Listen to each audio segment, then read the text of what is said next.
Етістіктің райлары. Іс-әрекеттің орындаушымен уақытпен байланысты болып, жаққа-шаққа түрленуі етістіктің райы деп аталады. Етістіктің рай категориясының 4 түрі бар: ашы рай, қалау рай, бұйрық рай, шартты рай. Үш жақтың бірінде қолданып, сөйлеушінің шындыққа қатысты баяндауын ашық рай дейміз. Мысалы, қар жауып тұр. Ертең хабарласарсың. Қырғыз елінде болғанмын. Қалау рай істі орындаушы адамның тілегін, ынтасын білдіреді. Қалау райдың жасалу жолдары Қ, Г, Ғ, Г жұрнақтарына кел көмекші етістігі тіркесу арқылы жасалынады. Сұрағысы келді, айтқысы келмеді. Екінші, етістіктің түбіріне ғай, ей, қай, кей жұрнақтар жалғану арқылы жасалынады. Байқайғайсың, жеткізгейсің.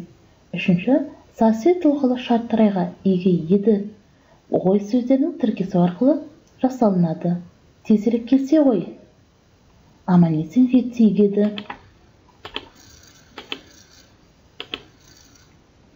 Бұйрық рай іс-қимылдың орындалуын талап ету мағынасында айтылады. Бұйрық рай жақпен байланысты айтылады. Мысалы, тыңда, орында, хабарласын. Үшінші жақтағы бұйрық райға сын-сын жұрнақтар жалғанады. Хабарласын, жеткізсін, көрсетпесін, тоқтатпасын. Бірінші жақтағы бұйрық райға көсемшенің ай-ей жұрнақтар жалғанады. Мысалы, жеңгейлік, орындайын. Бұйрық райдан кейін шы-шы жұрнағы жалғанып та айтылады. Орындайықшы, келіңдерші.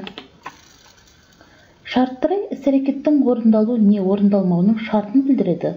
Шартты рай етістің түбірінен сасы жұрнақтар жалғану арқылы жасалынады. Көп оқысаң, көп білесің, кешікпей келсең, көрер едің.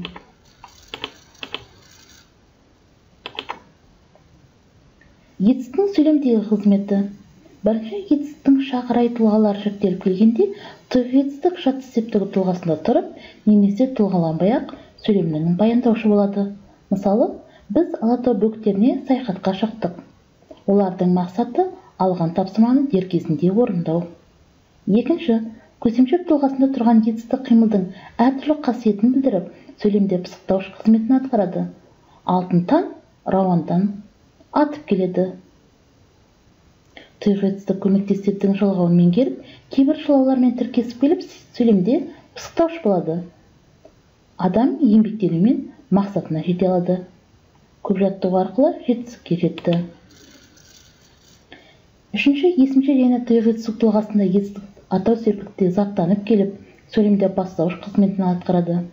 Оқу адамды мұратқа жеткізеді. Оқыған озар, оқымаған тозар. Әдепті болу, адамилық қасиет.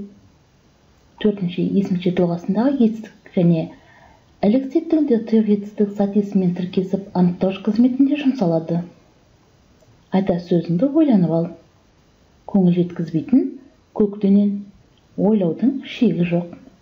Бесінші, тұйық етістік не есімше тұлғасындағы етістік атау мен іліктен басқа септікте тұрып, толықтауыш қызметін атқарады. Оқуда не жалықпа, білуге талпынған жақсы қасиет. Бақылауды күшейткен дұрыс. Білгенге маржан, білмеске арзан.